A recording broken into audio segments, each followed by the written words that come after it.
Hi hello friends, ಎಲ್ಲರಿಗೂ ನಮಸ್ಕಾರ. ಯಾರೆಲ್ಲ ಸಬ್ಸ್ಕ್ರೈಬ್ ಮಾಡ್ಕೊಂಡಿದ್ದೀರೋ ಎಲ್ಲರಿಗೂ ಧನ್ಯವಾದಗಳು. ಯಾರೆಲ್ಲ ಸಬ್ಸ್ಕ್ರೈಬ್ ಮಾಡ್ಕೊಂಡಿಲ್ವೋ ದಯವಿಟ್ಟು ಸಬ್ಸ್ಕ್ರೈಬ್ ಮಾಡ್ಕೊಳ್ಳಿ.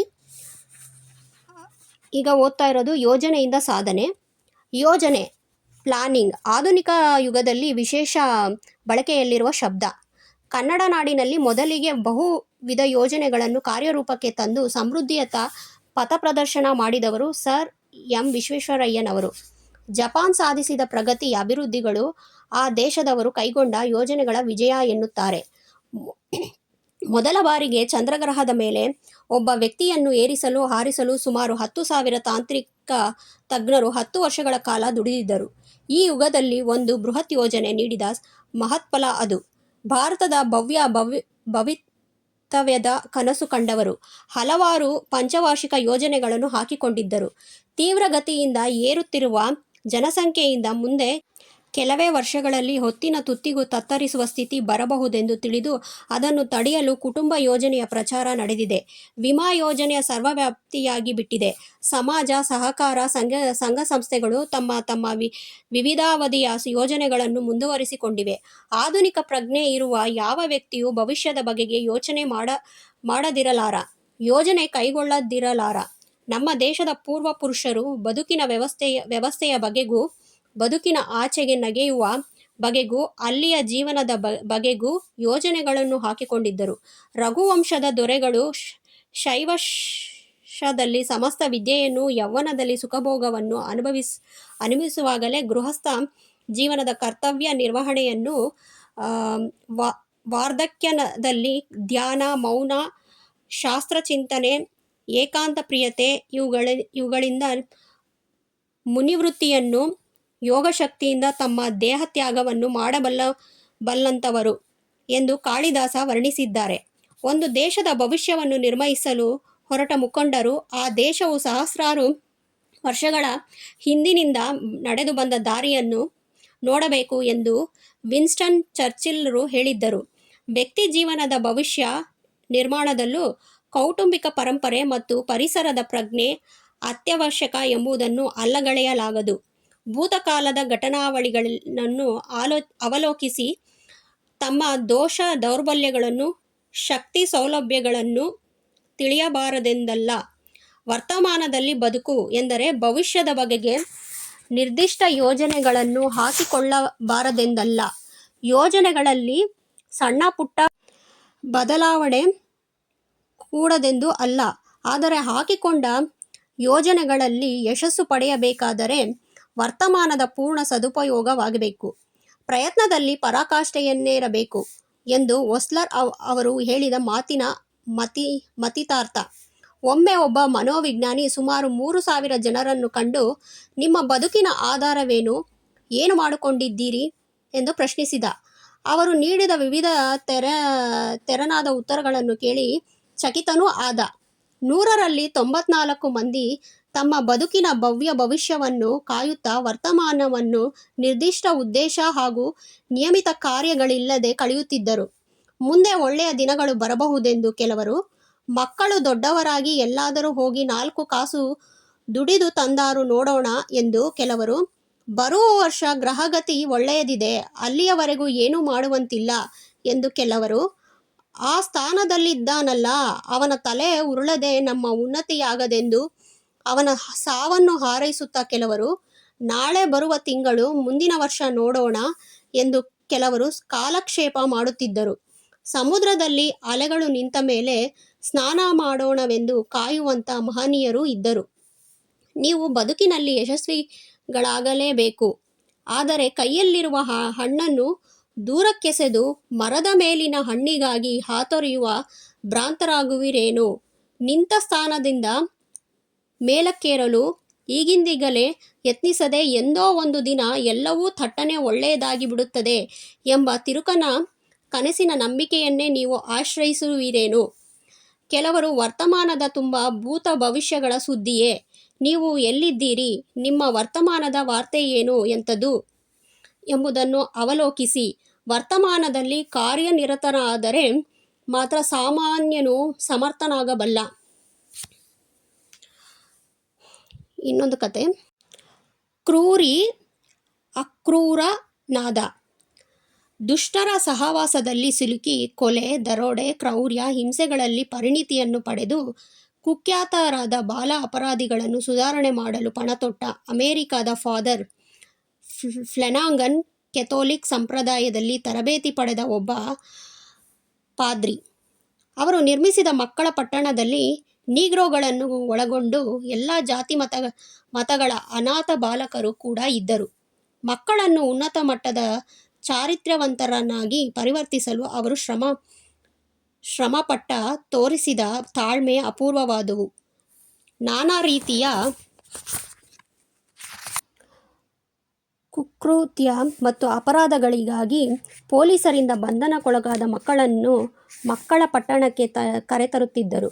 ಅವರಲ್ಲಿ ಹೆಪ್ಪುಗಟ್ಟಿದ ದುಷ್ಟತನವನ್ನು ಲೆಕ್ಕಿಸದೆ ಪ್ರತಿಯೊಬ್ಬ ಬಾಲಕನು ಸ್ವಭಾವತಃ ಒಳ್ಳೆಯವನು ಎಂದು ವಿಶ್ವಾಸವನ್ನಿಟ್ಟು ಪ್ರೀತಿಯ ಮಳೆಗರೆದು ಅವರು ಕೊಟ್ಟ ಅಪಾರ ಕಿರುಕುಳಗಳನ್ನು, ತೊಂದರೆಗಳನ್ನು ಸಹಿಸಿ ಅವರ ಒಳಿತಿಗಾಗಿ ಹೃತ್ಪೂರ್ವಕ ಪ್ರಾರ್ಥನೆ ಸಲ್ಲಿಸಿ ದುಡಿದು ಮಕ್ಕಳ ಬದುಕನ್ನು ಬೆಳಗುವುದರಲ್ಲಿ ಯಶಸ್ವಿಗಳಾದ ಜನಾದರಣೀಯರಾದ ಫ್ಲೆನಾಗನ್ ಪ್ರೀತಿ, ತಾಳ್ಮೆ ಮತ್ತು ಸೇವೆಗಳ ಜ್ವಲಂತ ಮೂರ್ತಿ.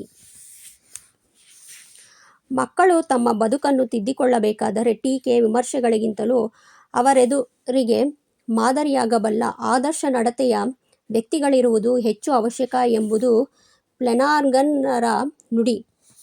ಕೊಲೆಗಡುಕನೂ ಕ್ರೂರಿಯೂ ಆದ ಹುಡುಗನನ್ನು ಫ್ಲೆನಾಗನ್ ಪರಿವರ್ತಿಸಿದ ಕಥೆಯ ಹಿನ್ನೆಲೆಯಲ್ಲಿ ಅಡಗಿದ ರಹಸ್ಯ ಏನೆಂಬುದನ್ನು ಸಾರುವ ಈ ಘಟನೆಯನ್ನು ಮಕ್ಕಳ ಪಟ್ಟಣದ ಫಾದರ್ ಫ್ಲೆನಾಗನ್ ಎಂಬ ಆಂಗ್ಲ ಭಾಷೆಯ ಪುಟ್ಟ ಪುಸ್ತಕದಿಂದ ಸಂಗ್ರಹಿಸಲಾಗಿದೆ. ಎಡ್ಡಿ ಎಂಬ ಹುಡುಗ 4ನೇ ವಯಸ್ಸಿನಲ್ಲಿ ತನ್ನ ತಂದೆ ತಾಯಿಗಳನ್ನು ಕಳೆದುಕೊಂಡು ಅನಾಥನಾದ. 8ನೇ ವಯಸ್ಸಿಗೆ ಆತ ತುಂಟರ ತಂಡದ ಮುಖ್ಯಸ್ಥನಾಗುವ ಸಾಮರ್ಥ್ಯ, ದಕ್ಷತೆಗಳನ್ನು ಪಡೆದಿದ್ದ. ಆಶ್ಚರ್ಯದ ಸಂಗತಿಯೆಂದರೆ ಅವನ ತಂಡದಲ್ಲಿದ್ದ ತುಂಟರಲ್ಲಿ ಹೆಚ್ಚಿನವರು ಆತನಿಗಿಂತ ವಯಸ್ಸಿನಲ್ಲಿ ಹಿರಿಯರು. ಹದಿಹರೆಯದ ಮಕ್ಕಳನ್ನು ಅವನನ್ನು ಗುರುವಾಗಿ ಸ್ವೀಕರಿಸಿದ್ದರು. ಎಡ್ಡಿ ಕೊಲೆಗಳನ್ನು ನಡೆಸಿದ್ದ. ತನ್ನ ಪಂಥ ಪರಾಕ್ರಮ ಮರೆಸಲು ಏಕಾಂಗಿಯಾಗಿ ಬ್ಯಾಂಕ್ ಒಂದನ್ನು ನುಗ್ಗಿ ಸಾವಿರಾರು ಡಾಲರ್ ಕದ್ದಿದ್ದ. ಒಂದು ಪಿಸ್ತೂಲನ್ನು ಸಂಪಾದಿಸಿ ಎಷ್ಟೋ ತಿಂಡಿಯಂಗಡಿಗಳನ್ನು ಲೂಟಿ ಮಾಡಿದ್ದ. ಆದರೆ ಒಮ್ಮೆ ಆತ ಒಬ್ಬ ಮುದುಕಿಯನ್ನು ಕೊಲ್ಲಲು ಪಿಸ್ತೂಲು ಸಜ್ಜುಗೊಳಿಸುವಷ್ಟರಲ್ಲಿ ಪೊಲೀಸರಿಂದ ಬಂಧಿತನಾದ. ಮಕ್ಕಳ ಪಟ್ಟಣಕ್ಕೆ ಬಂದಾಗ ಆತನಿಗೆ ಪೊಲೀಸರ ಭೀತಿ ಇರಲಿಲ್ಲ. ಮನಬಂದಂತೆ ವರ್ತಿಸತೊಡಗಿದ. ತನ್ನ ದರ್ಪವನ್ನು ಮೆರೆಸಿದ. ಆತ ಸಿಕ್ಕಿದ ವಸ್ತುಗಳನ್ನು ಚೆಲ್ಲಾಪಿಲ್ಲಿಯಾಗಿ ಎಸೆಯುತ್ತಿದ್ದ. ಕೊಳಕು ಮಾತುಗಳಿಂದ ಕ್ಲಾಸಿನಲ್ಲಿದ್ದ ಇತರ ಹುಡುಗರನ್ನು ಬೈಯುತ್ತಿದ್ದ. ಎಲ್ಲರ ಗೌರವವನ್ನು ಪಡೆದಿದ್ದ ಫ್ಲೆನಾಗನ್ ಅವರನ್ನು ಅವಾಚ್ಯ ಶಬ್ದಗಳಿಂದ ನಿಂದಿಸುತ್ತಿದ್ದ. ಆಟಗಳಲ್ಲಿ ಬ್ಯಾಂಡ್ ಬಾರಿಸುವುದಾಗಲಿ, ಹೊಲದಲ್ಲಿ ದುಡಿಯುವುದಾಗಲಿ ತನಗೆ ಬೋರ್ ಬೇಸರ ಎನ್ನುತ್ತಾ ಎಲ್ಲವನ್ನೂ ತಿರಸ್ಕರಿಸುತ್ತಿದ್ದ. ಆತ ಪ್ರಾರ್ಥನೆಯ ಸಮಯದಲ್ಲಿ ಬೆಕ್ಕು ಕೂಗಿದಂತೆ ಸದ್ದು ಮಾಡುತ್ತಿದ್ದ. ಒಬ್ಬ ವಿದ್ಯಾರ್ಥಿ ಗಂಟೆಗಟ್ಟಲೆ ಕುಳಿತು ಮಾಡಿದ ಯಾವುದೋ ಒಂದು ಕೈಗೆಲಸವನ್ನು ಕ್ಷಣಾರ್ಧದಲ್ಲಿ ಹಾಳು ಮಾಡುತ್ತಿದ್ದ. ಬಂದ 6 ತಿಂಗಳಲ್ಲಿ ಯಾರೂ ಆತನ ಮುಖದಲ್ಲಿ ಒಂದು ನಗುವನ್ನಾಗಲಿ ಕಣ್ಣೀರ ಹನಿಯನ್ನಾಗಲಿ ಕಂಡವರಿಲ್ಲ. ಕಾಲಿನಿಂದ ತಲೆಯ ತನಕ ದ್ವೇಷ ತುಂಬಿಕೊಂಡ ಜೀವ ಎಂದೇ ಎಲ್ಲ ಜನ ಹೇಳುತ್ತಿದ್ದರು. ಮಕ್ಕಳನ್ನು ನೋಡಿಕೊಳ್ಳುವ ಅಧ್ಯಾಪಕರಿಗೆ ಸಾಕು ಬೇಕಾಯಿತು. ಅವರು ಫ್ಲೆನಾಗನ್ ಅವರಿಗೆ ಪತ್ರ ಬರೆದರು. ಪ್ರಿಯ ಫಾದರ್ ಫ್ಲೆನಾಗನ್, ನೀವು ಕೆಟ್ಟ ಹುಡುಗನೆಂಬುವನು ಈ ಜಗತ್ತಿನಲ್ಲಿ ಇಲ್ಲ ಎಂದು ಹೇಳುವುದನ್ನು ಕೇಳಿದ್ದೇನೆ. ಈ ಹುಡುಗನನ್ನು ಏನೆಂದು ಕರೆಯುವಿರಿ, ದಯವಿಟ್ಟು ತಿಳಿಸಬಲ್ಲಿರಾ ಎಂದು. ಒಂದು ರಾತ್ರಿ ಎಡ್ಡಿ ನಿದ್ರೆಯಲ್ಲಿ ನರಳಾಡುತ್ತಿದ್ದ. ಫ್ಲೆನಾಗನ್ ಅವರ ಮುಖವನ್ನು ನೋಡಿಯೇ ಆತನಿಗೆ ವಿಪರೀತ ಜ್ವರ ಬಂದಿದೆ ಎಂಬುದನ್ನು ತಿಳಿದುಕೊಂಡರು. ಆತನ ತಡೆಯಲಾರದ ತುಂಟುತನದಿಂದ ಅವರು ನೊಂದುಕೊಂಡಿದ್ದರು. ಈಗ ಎಲ್ಲವನ್ನೂ ಮರೆತು ಇತರ ಎಲ್ಲ ವಿದ್ಯಾರ್ಥಿಗಳಿಗಿಂತಲೂ ಹೆಚ್ಚು ಪ್ರೀತಿ ಕರುಣೆಗಳಿಂದಲೇ ಅವನನ್ನು ನೋಡಿಕೊಂಡರು. ಅವನ ಸೌಖ್ಯ ಹೊಂದಿದಾಗ ಅವನನ್ನು ಫ್ಲೆನಾಗನ್ ಮತ್ತು ಇತರ ಅಧ್ಯಾಪಕರು, ಮಕ್ಕಳು ವಿಶೇಷ ಗಮನವಿತ್ತು ವಿಶ್ವಾಸದಿಂದ ನೋಡಿಕೊಂಡರು. ಹಿರಿಯ ವಿದ್ಯಾರ್ಥಿಗಳು ಅವನನ್ನು ಸಿನಿಮಾ ನೋಡಲು ಕರೆದುಕೊಂಡು ಹೋದರು. ಹೆಚ್ಚಿನ ವೇಳೆ ಒಂದೇ ಚಿತ್ರವನ್ನು ಆತ 2 ಬಾರಿ ನೋಡುತ್ತಿದ್ದ. ಊಟ ತಿಂಡಿಗಳಲ್ಲಿ ಎಲ್ಲರಿಗಿಂತಲೂ ಮುಂದಿನ ಸ್ಥಾನ ಪಡೆದಿದ್ದ. ಯಾವ ಕೊರತೆಯೂ ಆಗದಂತೆ ಎಲ್ಲರೂ ಅವನನ್ನು ನೋಡಿಕೊಂಡರು. ಆದರೂ ಅವನ ಮುಖದಲ್ಲಿ ಒಂದು ನಗುವೂ ಮಿನುಗಲಿಲ್ಲ. ಒಂದು ದಿನ ಎಡ್ಡಿ ನೇರವಾಗಿ ಫ್ಲೆನಾಂಗನ್ ಅವರ ಆಫೀಸನ್ನು ಪ್ರವೇಶಿಸಿ ಹೀಗೆಂದ, ನೀವು ನನ್ನನ್ನು ಒಳ್ಳೆಯವನನ್ನಾಗಿ ಸರಿಪಡಿಸಲು ಪ್ರಯತ್ನಿಸುತ್ತಿದ್ದೀರಿ, ಆದರೆ ಅದೆಷ್ಟು ಸಫಲ? ಈಗ ತಾನೇ ನಾನು ಸಿಸ್ಟರಿಗೊಂದು ಒದೆ ಕೊಟ್ಟು ಬಂದೆ. ನೀವು ಏನು ಹೇಳುತ್ತೀರಿ? ಈಗಲೂ ಹೇಳುತ್ತೇನೆ, ನೀನು ಒಳ್ಳೆಯ ಹುಡುಗನೇ, ಫ್ಲೆನಾಂಗನ್ ದೃಢವಾಗಿ ಉತ್ತರಿಸಿದರು. ಸರಿ, ನಾನು ನಿಮಗೀಗ ಹೇಳಿದ್ದೇನು? ನೀವು ಅದನ್ನೇ ಸುಳ್ಳನ್ನೇ ಮತ್ತೆ ಹೇಳುತ್ತಿದ್ದೀರಿ. ನಿಮಗೆ ಗೊತ್ತಿದೆ ನಾನೊಬ್ಬ ಒಳ್ಳೆಯ ಹುಡುಗನಲ್ಲ ಎಂಬುದು. ಆದರೂ ಒಳ್ಳೆಯವನೆಂದು ಸುಳ್ಳು ಹೇಳುತ್ತಿದ್ದೀರಿ. ಆ ಸುಳ್ಳನ್ನೇ ಮತ್ತೆ ಮತ್ತೆ ಹೇಳುವುದರಿಂದ ನೀವು ಮಹಾ ಸುಳ್ಳುಗಾರನೆಂಬುದು ಸ್ಪಷ್ಟವಾಗುತ್ತದೆ ಅಲ್ಲವೇ? ಫ್ಲೆನಾಂಗನ್ ಒಂದು ಕ್ಷಣ ಯೋಚಿಸಿದರು. ಹುಡುಗನ ಬದುಕಿನಲ್ಲಿ ಒಂದು ತಿರುವು ಉಂಟಾಗುವ ಸಂದರ್ಭ ಸನ್ನಿಹಿತವಾಗಿದೆ ಎಂದುಕೊಂಡು ಎಡ್ಡಿಯನ್ನು ಪ್ರಶ್ನಿಸಿದರು. ಒಳ್ಳೆಯ ಹುಡುಗ ಹೇಗಿರುತ್ತಾನಪ್ಪ? ಹಿರಿಯರಿಗೆ ವಿಧೇಯನಾಗಿರುತ್ತಾನಲ್ಲವೇ ಎಡ್ಡಿ? ಎಡ್ಡಿ ಹೌದು ಎಂಬಂತೆ ತಲೆ ಅಲ್ಲಾಡಿಸಿದ. ಅಧ್ಯಾಪಕರು ಹೇಳಿದಂತೆ ನಡೆದುಕೊಳ್ಳುತ್ತಾನೆ ತಾನೆ? ಹೌದು ಎಂದ ಎಡ್ಡಿ. ಹಾಗಾದರೆ ಅದನ್ನೇ ನೀನು ಮಾಡುತ್ತಿದ್ದುದು. ಆದರೆ ಎಡ್ಡಿ, ಇಲ್ಲಿಯವರೆಗೆ ನಿನಗೆ ಸಿಕ್ಕಿದವರು ಒಳ್ಳೆಯ ಅಧ್ಯಾಪಕರಲ್ಲ ಅಷ್ಟೇ, ಬೀದಿ ಅಲೆಯುವ ತುಂಟರು. ನಿನಗೆ ಇಷ್ಟರವರೆಗೆ ಮಾರ್ಗದರ್ಶನ ಮಾಡಿದವರು. ನೀನು ಅವರಿಗೆ ವಿಧೇಯನಾಗಿದ್ದೆ. ಅವರು ನಿನಗೆ ಕೆಟ್ಟದ್ದನ್ನು ಹೇಳಿಕೊಟ್ಟರು. ಅದನ್ನೇ ನೀನು ಅನುಸರಿಸುತ್ತಾ ಬಂದು ನಿನ್ನನ್ನು ನೀನೇ ಕೆಟ್ಟವನು ಎಂದು ತಿಳಿದುಕೊಂಡೆ. ಈಗ ನೀನು ಇಲ್ಲಿ ಒಳ್ಳೆಯ ಅಧ್ಯಾಪಕರಿಗೆ ವಿಧೇಯನಾದರೆ ಅತ್ಯುತ್ತಮ ವ್ಯಕ್ತಿಯಾಗುವೆ ಎಂದರು ಫ್ಲೆನಾಂಗನ್. ಈ ಮಾತು ಅವನ ಮನಸ್ಸಿನ ಆಳವನ್ನು ಕಲಕಿತು. ಕ್ಷಣಕಾಲ ಅವನು ಯೋಚಿಸುತ್ತಾ ಮೌನವಾಗಿಯೇ ಇದ್ದ. ಫ್ಲೆನಾಂಗನ್ ಅವರ ಮಾತು ಹೌದೆನಿಸಿತು. ಆ ಮಾತು ಸ್ವಭಾವತಃ ತಾನೊಬ್ಬ ದುಷ್ಟ ಎನ್ನುವ ರೂಢಮೂಲವಾದ ದುರ್ಭಾವನೆಯನ್ನು ಹೊಡೆದೋಡಿಸಿತು.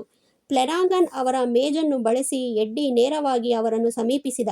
ಮಗುವನ್ನು ಎತ್ತಿಕೊಳ್ಳಲು ಕೈ ಚಾಚುವಂತೆ ಅವರು ಅವನನ್ನು ಸ್ವಾಗತಿಸಿ ತಬ್ಬಿಕೊಂಡರು. ಹುಡುಗನ ಕಣ್ಣುಗಳಿಂದ ನೀರು ಹರಿದು ಕಪೋಲಗಳು ಒದ್ದೆಯಾದವು. 10 ವರ್ಷಗಳ ನಂತರ ಎಡ್ಡಿ ಪದವಿ ಪರೀಕ್ಷೆಯಲ್ಲಿ ಉನ್ನತ ಸ್ಥಾನವನ್ನು ಗಳಿಸಿದ. ಸೈನ್ಯಕ್ಕೆ ಸೇರಿ ಯುದ್ಧದಲ್ಲಿ ಭಾಗವಹಿಸಿದ. ಹಲವಾರು ಫಲಕ ಪ್ರಶಸ್ತಿಗಳನ್ನು ಪಡೆದ. ತನ್ನ ಪರಿಚಿತ ವ್ಯಕ್ತಿಗಳ ಗೆಳೆಯರ ಸಹೋದ್ಯೋಗಿಗಳ ವಿಶ್ವಾಸ ಪ್ರೀತಿಗಳನ್ನು ಗಳಿಸಿದ. ನಂಬಿಕೆ ಅರ್ಹನಾದ ಶೀಲವಂತ ವ್ಯಕ್ತಿ ಎನಿಸಿಕೊಂಡ.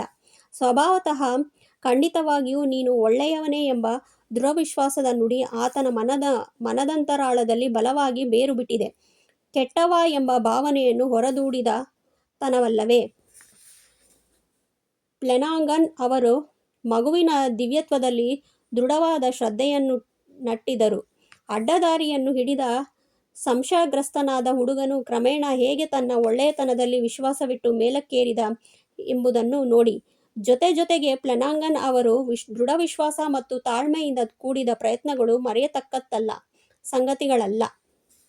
ಮತ್ತೊಂದು ಕತೆ ಬೆಳಕನ್ನು ತನ್ನಿ. ಮನುಷ್ಯರಲ್ಲಿರುವ ದೌರ್ಬಲ್ಯಕ್ಕೆ ದೌರ್ಬಲ್ಯವನ್ನು ಕುರಿತು ಚಿಂತಿಸುವುದೇ ಔಷಧವಲ್ಲ, ಶಕ್ತಿಯನ್ನು ಕುರಿತು ಚಿಂತಿಸುವುದೇ ಪರಿಹಾರೋಪಾಯ. ಮನುಷ್ಯರಿಗೆ ಅವರಲ್ಲಿ ಆಗಲೇ ಅಡಗಿರುವ ಶಕ್ತಿಯನ್ನು ಕುರಿತು ಬೋಧಿಸಿ ಮನುಷ್ಯರನ್ನು ಪಾಪಿಗಳು, ನೀಚರು ಎಂದು ಹೇಳುವುದಕ್ಕೆ ಬದಲಾಗಿ ವೇದಾಂತವು ನೀನು ಆಗಲೇ ಪರಿಶುದ್ಧ, ಪರಿಪೂರ್ಣ, ಯಾವುದನ್ನು ಪಾಪದೋಷ, ದೌರ್ಬಲ್ಯವೆಂದು ಕರೆಯುವಿಯೋ ಅದು ನಿನಗೆ ನಿಜವಾಗಿಯೂ ಸೇರಿದ್ದಲ್ಲ ಎಂದು ಸಾರುತ್ತದೆ. ಇತರರಿಗಾಗಲಿ ನಿಮಗೆ ನೀವೇ ಆಗಲಿ ದರಿದ್ರ, ದುರ್ಬಲ ಎಂದು ಹೇಳಬೇಡಿ ಎಂದರು ಸ್ವಾಮಿ ವಿವೇಕಾನಂದರು.